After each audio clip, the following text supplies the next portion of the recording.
Você sabe o que é manutenção preditiva? A manutenção preditiva é um dos tipos de manutenção mais rentáveis e confiáveis disponíveis para nós aplicarmos nos nossos equipamentos. No vídeo de hoje nós vamos falar exclusivamente sobre manutenção preditiva. Os benefícios da aplicação, o que é, quanto custa e como nós podemos tirar o melhor proveito desse tipo de manutenção. Olá, aqui é o Jonathan da Ingetex e no vídeo de hoje nós vamos falar sobre manutenção preditiva. A manutenção preditiva é o tipo de manutenção que consiste em realizar inspeções instrumentadas de tempos em tempos nos nossos equipamentos, visando predizer alguma falha. No vídeo passado nós falamos sobre a manutenção preventiva.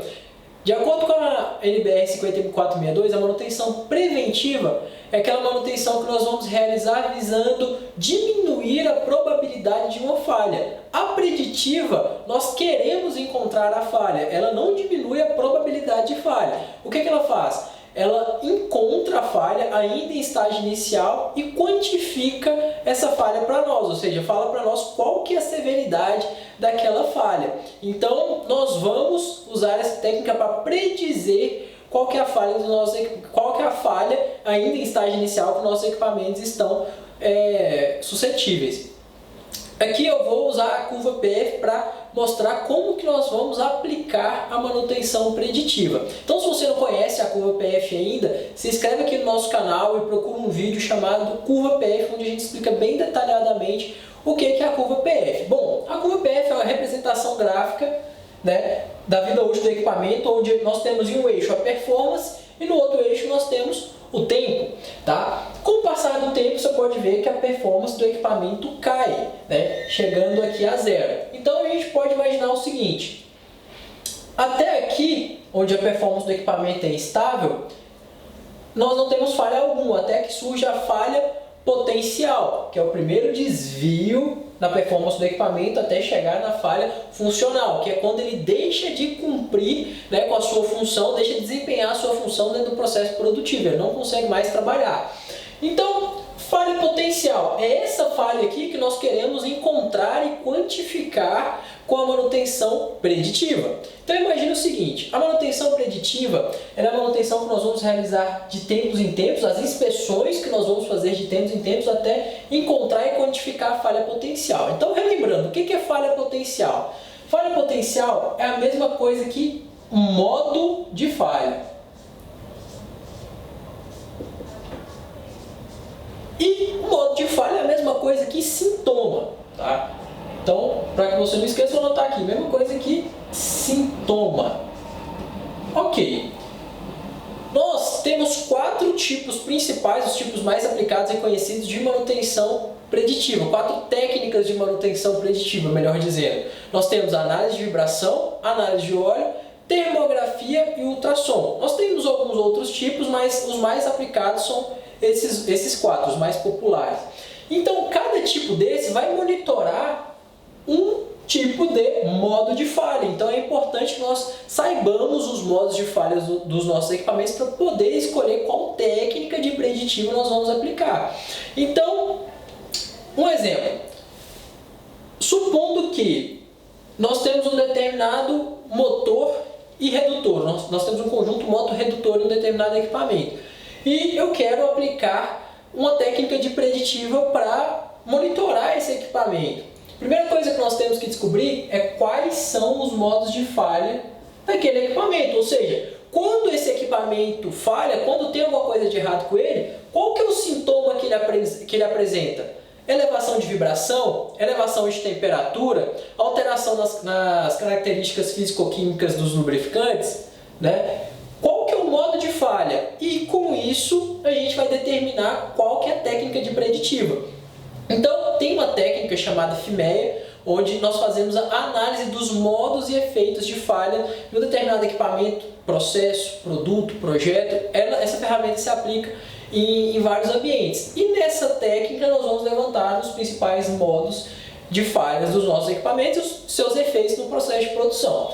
Bom, supondo que nós fizemos o FIMEA e descobrimos que quando tem alguma coisa de errado com esse redutor, o nível de vibração dele aumenta. Mas aumenta quanto? Supondo que o normal seria ele trabalhar até 10 milímetros por segundo. Quando ele passa de 10 milímetros por segundo, eu sei que tem algo de errado, né? Então vamos imaginar o seguinte: eu venho aqui, monitorei o meu equipamento no primeiro mês, não deu nada de errado com ele, deu 9 milímetros por segundo. Vim aqui, monitorei no segundo mês e o valor que eu encontrei foi 8, ainda abaixo de 10. Sei que está tudo certo. Depois encontrei aqui, deu 10 milímetros por segundo. Tudo bem, está no limite. Preocupante acima de 10. Supondo que eu vim aqui medir e encontrei 16 milímetros por segundo. A partir daqui eu sei que eu tenho uma falha. Mas que tipo de falha? Uma falha potencial. Pela análise de vibração ser muito sensível, ela vai encontrar, se você estiver monitorando o seu equipamento de acordo com a frequência correta, eu vou mostrar como que se calcula essa frequência. A análise de vibração ela vai identificar a falha ainda em estágio inicial, no momento que é mais barato de consertar. Se você não viu o vídeo da curva PF, eu sugiro que você veja. Na curva PF eu mostro que a curva de custo para reparo, custo de manutenção, ela é mais ou menos assim,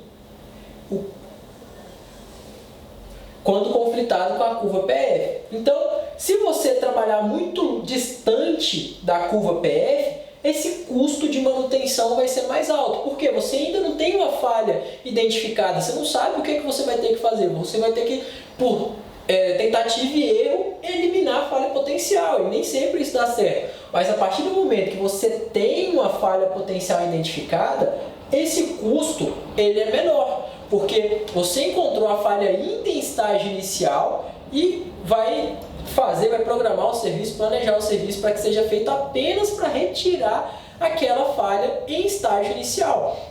Um exemplo, supondo que você tenha um conjunto aqui de um motor elétrico e uma bomba centrífuga.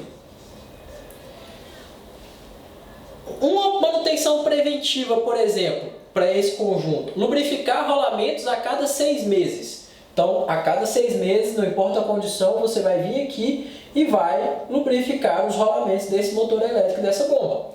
Agora, uma manutenção preditiva: inspecionar essa bomba a cada 1 mês. Né? Um exemplo, você vai vir aqui e vai fazer análise de vibração nessa bomba. Se você não encontrar nenhuma variação no funcionamento dessa bomba, você não vai fazer nenhum tipo de manutenção. Então, supondo que você foi lá, mediu e encontrou esse valor aqui de 16 milímetros por segundo, onde o limite máximo era 10 milímetros. Ao analisar o espectro de vibração, ele vai falar para você exatamente qual defeito que é. Então, ele vai falar 16 milímetros por segundo, de acordo com o espectro, vai indicar que é uma falha de lubrificação, por falta de lubrificante. Você vai vir aqui, por exemplo, se apenas nesse ponto der uma vibração elevada, você vai lubrificar apenas esse ponto. Você não vai se preocupar com esse, nem com esse, nem com esse. Vai se preocupar apenas com esse ponto. Isso faz com que você economize. Você vai gastar menos lubrificante, vai gastar menos tempo, menos mão de obra e ainda vai ter a confiabilidade do equipamento assegurada através da análise preditiva, através da técnica de análise de vibração. Então nós temos a análise de vibração que vai monitorar todos os equipamentos rotativos, onde o modo de falha é a alteração no nível de vibração. Ou seja, sempre que tiver alguma coisa errada, o primeiro sintoma que aparece é a alteração no nível de vibração daquele rotativo. Outra técnica de preditiva que nós temos é a análise de óleo. O modo de falha que nós vamos monitorar é a alteração físico-química do óleo lubrificante, hidráulico ou isolante, né, através da falha. Então eu sei que toda vez que eu tiver uma alteração na característica físico-química do lubrificante, do hidráulico ou do isolante, eu tenho ali uma falha em estágio inicial. Porém, a diferença é que a manutenção, a análise de vibração, ela é muito mais sensível que a análise de óleo. Então eu consegui enxergar o problema primeiro. A análise de vibração, eu consegui encontrar o problema mais ou menos aqui, ó. Vou colocar aqui a análise de vibração, onde se eu estiver medindo aqui esse equipamento mês após mês, assim que surgiu a falha potencial, se eu fizer uma análise de vibração, eu já vou conseguir enxergar. A análise de óleo, a gente vai conseguir encontrar mais ou menos aqui. Então, supondo que eu não fiz análise de vibração, fiz a análise de óleo. A análise de óleo, se eu encontrar algum problema, eu sei que eu já estou mais perto da falha funcional do que se eu tivesse encontrado com a análise de vibração. Mas nem por isso ela deixa de encontrar a falha ainda em estágio inicial. Então a gente consegue pegar qualquer modo de falha que seja alteração na condição físico-química do lubrificante.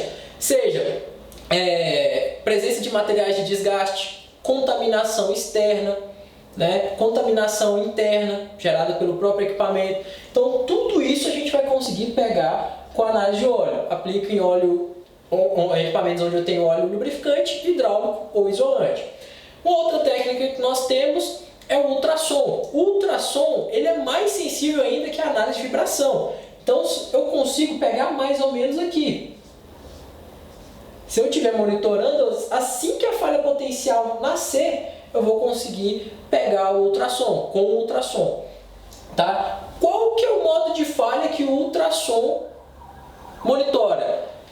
A alteração nas ondas sonoras que o equipamento emite. Tudo ao nosso redor está emitindo alguma onda sonora. Essa onda sonora ressona numa determinada vibração e o ultrassom ele vai medir isso. Então os equipamentos, cada equipamento tem lá um determinado nível de vibração quando opera normalmente. Quando tem algum modo de falha, essa vibração vai aumentar, obviamente, né? E o ultrassom pega com mais sensibilidade do que a análise de vibração. Também é uma técnica de preditiva. E a termografia, ela vai estar mais ou menos aqui, junto com a análise de óleo, quando a gente está falando de sensibilidade. Então, eu tenho ultrassom, análise de óleo, termografia, ultrassom, análise de vibração, termografia e análise de óleo. A termografia, obviamente, o modo de falha que ela vai monitorar é a alteração de temperatura. Então, todo equipamento onde o modo de falha é alteração no nível de temperatura, eu consigo aplicar termografia. Seja equipamento mecânico, elétrico, tubulação, tudo aquilo onde, se tem uma falha, altera a temperatura, eu consigo aplicar termografia.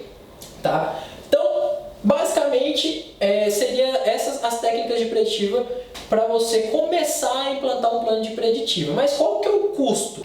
Então, o custo-benefício da manutenção preditiva é o melhor dentre os tipos de manutenção. Por quê? Você só vai atuar quando você tiver alguma falha em potencial. Então, se você não tiver nenhuma falha em potencial, você não vai atuar. Então aqui, ó, se eu encontrei algum desvio, eu só vou trabalhar para retirar aquele desvio. Vou trabalhar na causa raiz para retirar essa falha potencial e não deixar que ela se agrave até tornar a falha funcional. Então, o melhor tipo de manutenção em relação a custo para se trabalhar é a preditiva, porque aqui eu tenho certeza de como está a saúde do meu ativo. Vou estar monitorando o meu ativo como se fossem exames periódicos que eu submetesse meus ativos. Um exame de sangue, por exemplo, a gente pode comparar a análise de óleo com o exame de sangue. Vou monitorar, né, as características de um determinado fluido e a partir dali eu vou ver quais problemas os meus ativos oferecem. Então a manutenção preditiva é a melhor saída para a gente trabalhar. Tá? Em relação à confiabilidade do ativo, porque eu vou verificar como que está a saúde do ativo, e em relação a custo, porque eu só vou agir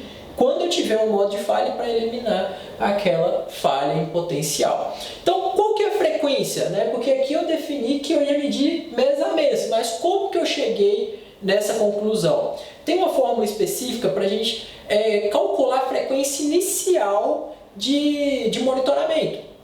Por que frequência inicial? Porque a partir do momento que eu tenho um histórico, que eu tenho uma tendência, eu posso estrategicamente aumentar ou diminuir essa frequência de inspeção. Então vamos supor que aqui eu medi 10 vezes, mês a mês. Então todo mês, durante 10 meses, eu medi esse meu equipamento e não encontrei nenhum desvio. Então eu tenho informação confiável o suficiente para falar, vamos passar para inspeção trimestral, por exemplo, porque já tem 10 meses que eu estou monitorando esse equipamento e de acordo com a tendência não tem nenhum indício que ele vai alterar a sua vibração por fatores internos, pelo próprio equipamento. Mas como que eu cheguei inicialmente nessa conclusão? A forma que a gente usa é FI, frequência de inspeção, é igual a 0,7 vezes MTBF. Então, eu vou inspecionar o meu equipamento com análise de vibração, ou análise de óleo, ou termografia, ou ultrassom, a cada 70% do tempo médio entre falhas daquele equipamento. Então, se eu quisesse medir esse motor com esse conjunto aqui, motor e bomba, qual que é o tempo médio entre falha desse conjunto? Supondo que seja 100 horas. Então, eu vou medir a cada 70 horas. Então, a cada 70 horas, eu vou lá e vou inspecionar aquele equipamento. Supondo que fosse um sistema hidráulico e o MTBF dele fosse 100. A cada 70 horas, eu iria lá e retirar uma amostra do lubrificante, do óleo hidráulico daquele sistema. O que é o tempo médio? O que é o MTBF? O MTBF é o tempo médio entre as falhas de um equipamento. Se você não sabe o que é o MTBF, eu vou deixar aqui na descrição desse vídeo o e-book para você baixar, que se chama o Guia Prático para a Implantação dos Indicadores de Manutenção. Lá tem o passo a passo ensinando como que você calcula o MTBF e todo o passo a passo para você começar a coletar informações para calcular esse indicador. Então baixe esse e-book para você saber como que se aplica o MTBF. O MTBF é um indicador de manutenção um dos indicadores de manutenção mais importantes para a gente trabalhar com manutenção centrada em confiabilidade, tá? Então, basicamente é isso. Uma vez que eu defini a frequência de inspeção, eu vou começar a monitorar esses ativos de acordo com a frequência, e a partir do momento que eu tenho uma tendência, eu posso estrategicamente aumentar ou diminuir essa frequência. Bom, aqui na descrição você vai encontrar o link para baixar o Guia Prático para a Implantação dos Indicadores de Manutenção. Se você não baixou, eu sugiro fortemente que você baixe. Se inscreva no nosso canal e deixe um like para que sempre que nós tivermos vídeos novos como esse, o YouTube mande notificação para você. Muito obrigado por ter nos acompanhado e até o próximo vídeo.